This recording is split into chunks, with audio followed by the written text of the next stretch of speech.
Y bueno, estábamos viendo las imágenes de Ushuaia con una temperatura extraordinaria que ya, miren, nos ha hecho remangar las mangas y estamos realmente compartiendo un grato momento en esta mañana de Estás Informado para darle la bienvenida a nuestro encargado de dar la columna legal, el doctor Bernás. Chicas, es todo suyo el living. Gracias, Manuel. Gracias. Bueno, sí, el doctor Diego Bernás, y tenemos un tema que, bueno, realmente es muy comprometido, un tema difícil complejo para tratar, que es el homicidio agravado dentro de lo que es el Código Penal. Buenos días, Diego. Correcto, buen día, chicas, ¿cómo les va? Buen día. Muy bien. ¿Cambió algo en el código o está por cambiar en este nuevo código que se está trabajando y se está empezando a implementar en cuanto a esta carátula? No, porque el código que ya está, digamos, promulgado, que es el Código Procesal Penal Nacional, no hace, digamos, trabaja en cómo se aplica la ley penal. Es una cuestión de forma, no de fondo, como sería el Código Penal. El tema del Código Penal, la última reforma que se intentó hacer fue el código conocido como Zaffaroni, que tiene más o menos 2 años, que no se implementó. Que era una reforma integral del código, que yo entiendo coincide prácticamente todo lo que es la doctrina penal respecto a que necesita una modificación integral, porque ya es un código bastante obsoleto en algunos temas y ha tenido tantas reformas pequeñas que han roto lo que es la sistematización que debe tener un código para que todo no se contradiga, una figura no contradiga la parte especial con la general y demás, y ya necesita como una reforma integral. Claro, porque a veces nos pasa que estamos mirando la tele y vemos algún caso emblemático o algo que, bueno, conocemos de un caso y llega a su juicio y de repente le dan 5 o 6 años y va a decir, ¿cómo puede ser? O cómo puede ser que alguien que, por ejemplo, vamos a hablar de un caso conocido, el caso del hijo de Eduardo Aliberti, que atropelló a una persona, la llevó en su capot y, bueno, prácticamente no tiene pena. Entonces uno pregunta, ¿cómo puede ser que pasen esas cosas? Bueno, a veces lo que es la normativa, en este caso penal, no tiene la solución a todos los problemas. Claro. Por una cuestión de un déficit en cuanto a su redacción, la técnica legislativa no es abarcativa de todo y por ahí las figuras que son abiertas son muy amplias, son imprecisas, no están bien determinadas. Entonces, tengamos en cuenta que en materia penal, para que una persona sea juzgada, condenada por un determinado delito, el delito tiene que estar precisado previamente en la ley. ¿Y cuándo se considera homicidio agravado para el Código Penal?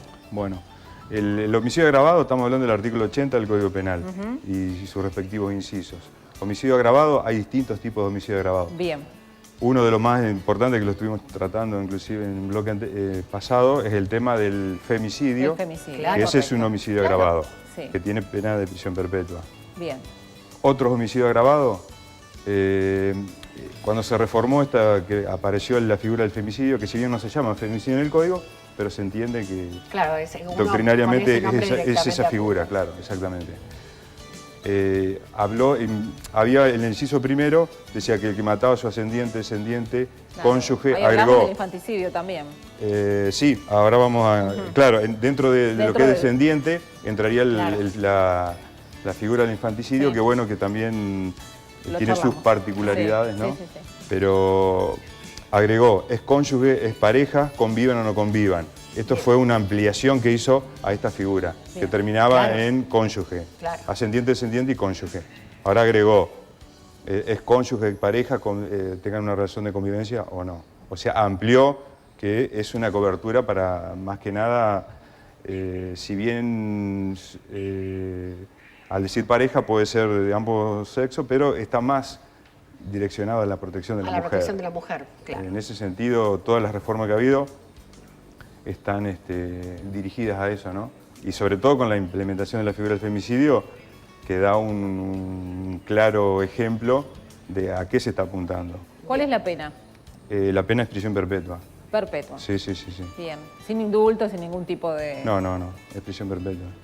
Efectiva. Efectiva, sí, claro. Prisión perpetua. Tengamos presente que nosotros para... Claro, porque digo, por el que tiene algunas prisión perpetua no quiere decir indeterminada, ojo. Prisión ¿Qué perpetua... diferencia hay entre una y otra? Claro, la prisión indeterminada no existe. Lo único que existe en cuanto a los homicidios agravados es la accesoria al artículo 52, que se permiten a los homicidios agravados en el caso de que la persona tenga unas alteraciones mentales, ¿no?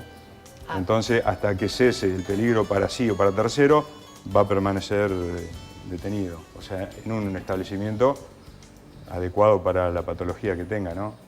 Pero si no, por ejemplo, para acceder a una libertad condicional debe transcurrir 35 años de prisión. El que tiene una condena a prisión mínimo perpetua. 35 años de prisión. Exactamente. Perfecto. Exactamente.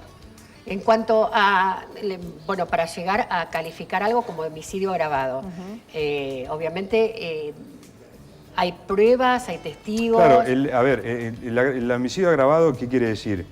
Que el del homicidio simple deben reunirse otras cualidades, otras condiciones de cómo se cometió ese delito. Perfecto. Por ejemplo, como le decíamos, el cónyuge, ascendiente, descendiente. O sea, mató, Con homicidio algo- simple. con el agravado Mató a un de- ascendiente, Claro. es homicidio agravado. Mató a un descendiente, homicidio agravado. Ah, Mató a un perfecto. tercero en cualquier circunstancia X, es homicidio simple. Claro. Que tiene una pena mínima de 8 y una pena máxima de 25 años. Yo voy a ir al caso específico del karateca de Mendoza. Sí. Mató Sí, sí, sí. a su expareja, Sí, sí, sí. pero también a quienes, o sea, tienen homicidio agravado y homicidio simple, porque había personas con las que no tenía relación de familiaridad. Sí, bueno, en ese caso se subsume dentro de la figura de mayor pena. Ah, sí, eso, o sea, no son dos calificaciones, sino que se suma toda. Exactamente. Ah. Absorbe, subsume la figura de mayor, el mayor quantum de la pena a las figuras de menor, que tienen una menor pena dentro de la escala penal, ¿no? Perfecto. En ese caso sí, es un homicidio, o sea, no hay duda de que es un homicidio calificado, ¿no? ¿Y cuánto se tarda en juzgar a una persona? Perdón, Ale, Sí. ¿qué significa? Porque ahí ya me Sí. mareo. Homicidio simple, homicidio agravado, homicidio calificado. Es lo mismo, o sea... Ah, es lo mismo, Claro, agravado y calificado. el homicidio simple Ah. siempre lo debemos vincular con una pena de 8 a 25 años y es cuando no existan este tipo de circunstancias, ¿no? Bien, de relación o... Exactamente. Bueno, después estos homicidios agravados, Sí. el homicidio calificados también, tienen una posibilidad de una atenuación cuando mediaren circunstancias extraordinarias. ¿Y en qué casos, por ejemplo? Por ejemplo, salvo que, por ejemplo, en el inciso 11, que está el tema del femicidio, que haya mediado violencia de género con respecto a esa víctima en forma previa al Claro, homicidio. una denuncia sentada, por ejemplo. Claro. ¿puede En ese ser? caso, no aparecerían estas circunstancias extraordinarias de atenuación. Bien. ¿Qué quiere decir circunstancia extraordinaria de atenuación? Esto se aplica sobre digamos, la persona que comete el perpetrador, Claro. el que comete el homicidio. Bien.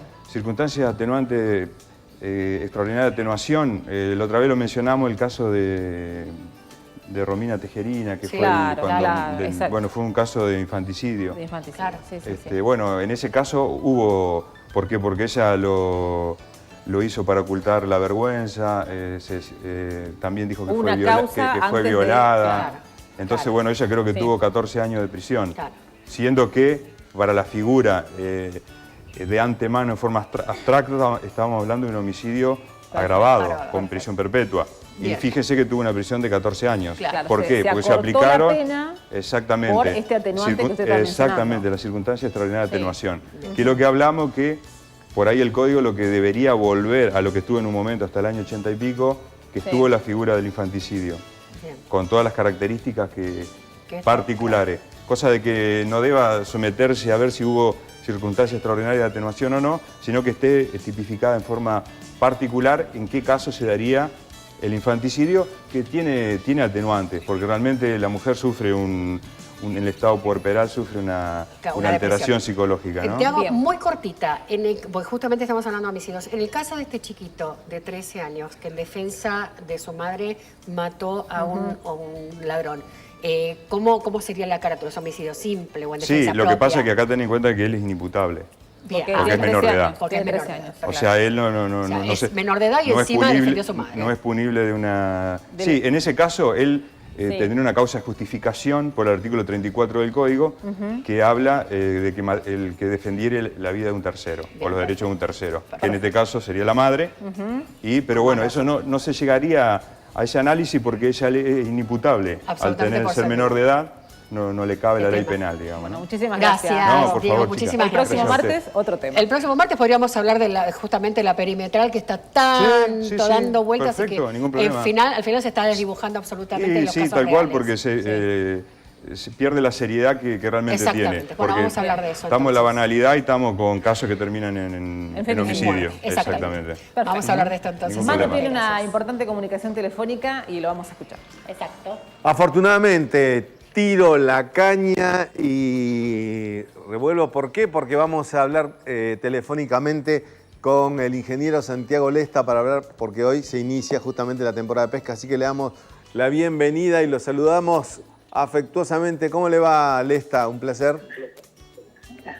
¿Cómo le va? Buenos días, muchas gracias por consultarnos. Bueno, tiré la caña y piqué a Lesta. Santiago, un placer.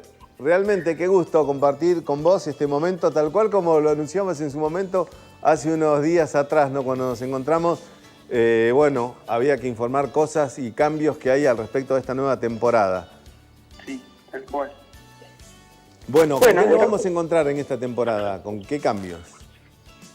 Bueno, en realidad, con respecto a la temporada pasada, los cambios de la reglamentación que hay que tener en cuenta no han sido tantos. Así que bueno, nos vamos a encontrar con un reglamento muy similar.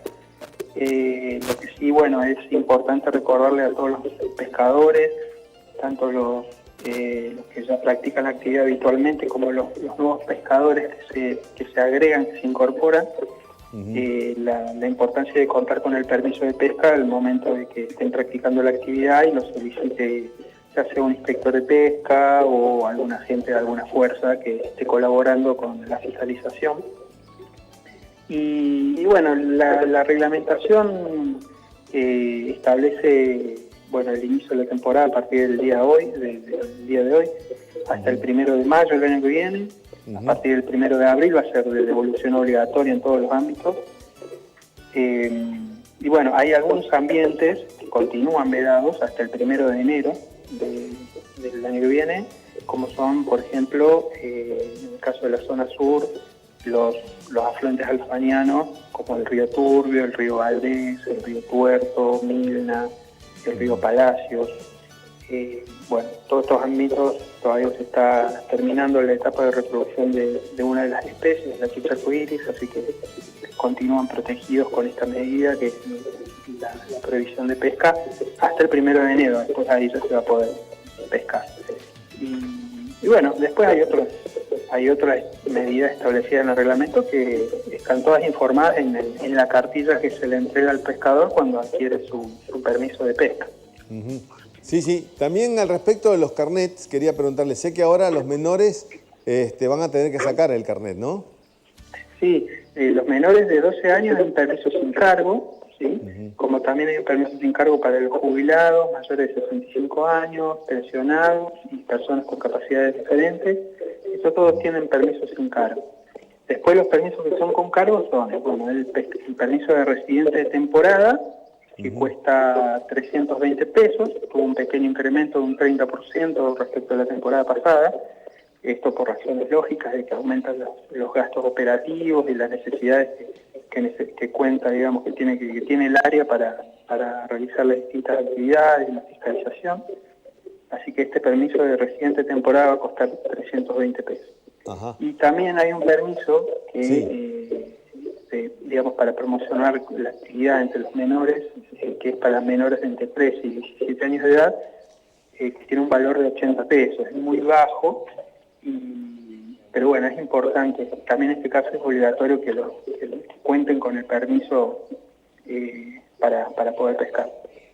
¿Los carnets se pueden adquirir en los mismos lugares de siempre o hay habilitados otros lugares? En los mismos lugares de siempre, en el caso de tanto en la Asociación de Caza y Pesca Ushuaia, ahí en Maipú, casi 9 de julio, después en los locales de pesca, Casa de Campo, en la calle Onas, en Fly, 25 de mayo, en el Emporio Austral, tengo entendido también, y creo que próximamente en la estación Servicio Cambi a la salida de Ushuaia. Hay un par de lugares más, disculpa mi memoria en este momento. Sí, te disculpo. Bueno, por otro lado, Santiago, también, bueno, me permites preguntarte, se está haciendo un muy serio operativo justamente para evitar la caza furtiva, la pesca furtiva en realidad, y que esto, bueno, siga y continúe, ¿no? Ahora, hace poco justamente se encontró gente que lo había hecho inescrupulosamente. Sí, lamentablemente encima en el río Palacio, que en este momento, como les comentaba, justo se está terminando la etapa de reproductividad de trucha arcoíris, y bueno, justamente de estos ejemplares que habían capturado varios de ellos, estos pescadores furtivos, que afortunadamente, bueno, los inspectores que estuvieron recorriendo los pudieron detectar a tiempo. Después, bueno, todo el día sábado se le hizo un seguimiento porque se sospechaba que estaban acompañados de más pescadores en un mismo vehículo. Y entonces, digamos, al regreso de los inspectores acá a Ushuaia, dieron aviso a la policía en la entrada, se quedaron a la espera del vehículo y aproximadamente a las 0 horas del domingo, cuando regresaba el vehículo a la ciudad, ahí encontraron a los 4 ocupantes, a los 2 primeros y a los 2 que se agregaron después, y encima habían traído truchas en el vehículo, así que se procedió a elaborar de nuevo las actas de infracción y el decomiso de todas esas capturas. Y bueno, ahora corresponde aplicar una multa seguramente muy elevada y ejemplificadora. ¿Cómo cuánto, dígame, la multa como para vacunar a la gente? La ley establece un límite, ¿sí? Que es de hasta 1000 veces el valor del permiso de pesca. 1000 veces el valor del permiso de pesca, o sea, esto sería casi 30.000 pesos. 320.000 pesos. 320.000 pesos, bueno. Pero ese es el máximo. El máximo, hay correcto. que ver después cuáles las distintas situaciones atenuantes o agravantes para determinar si es ese el monto o va a ser menor, pero de todas maneras seguramente va a ser una multa ejemplificadora. Buenísimo, Santiago. Bueno, finalmente solo me queda restarte dónde está el pique. Bueno, esto depende del pescador. Uno por lo menos. Depende de los conocimientos del pescador. Bueno, hagámoslo así, mire, muy formal, ¿no? Decime dónde es el pique, dónde correctamente uno puede ir a pescar y tener la seguridad de que se sembró y que hay trucha, digamos. Sí, bueno, esa es otra actividad que se está realizando en estos días, que es precisamente la actividad de repoblamiento. Ajá. Y que tenemos ya varias, tenemos trucha marrón y trucha de arroyo en la estación de piscicultura. Para estos días estuvimos también sembrando en distintos ríos. Ajá. Pero obviamente, bueno, eso es para las generaciones futuras, no para ahora, para lo inmediato. Pero no. A ver, un lugar para recomendar, yo siempre voy al lago Escondido porque tengo poco tiempo y si salgo del trabajo me quedan unas horitas a la tarde y me voy al lago Escondido. Ajá. Y no sé, ¿será que tengo suerte? Sí. Pero hay pico. Vos tenés suerte, Santiago, porque yo he ido más de 15 veces y no saqué ninguno del lago Escondido. Pero bueno, tenemos que ir juntos, entonces. Así es la suerte del pescador. Muchísimas gracias. No será la última vez que charlemos porque seguro que sobre este tema hasta mayo vamos a tener mucho que hablar. Y bueno, qué bueno que se esté trabajando y sobre todo para evitar la pesca furtiva. Gracias, Santiago. Gracias a ustedes. Bueno, nosotros habiendo terminado el pique de la semana con Santiago Leja, seguimos con Esta Mañana Estás Informado. Se viene un tema muy interesante al respecto justamente de lo que está trabajando el EDEI con un proyecto de panadería. Vamos al corte y volvemos con más Esta Mañana Estás Informado. Le digo hola y ella me dice goodbye. Le digo nena como tú ya no hay. Dice que tiene novio pero yo no le creo. Y es que se complica cada vez que la veo. Suena la música y lo que yo quiero es bailar contigo nena pero yo no puedo. No puedo, me dice yo no quiero, pero se complica, yo no entiendo por qué está piqui, piqui, piqui, piqui, piqui, demasiado piqui, piqui, piqui, piqui, piqui, si yo le salgo por la izquierda se va.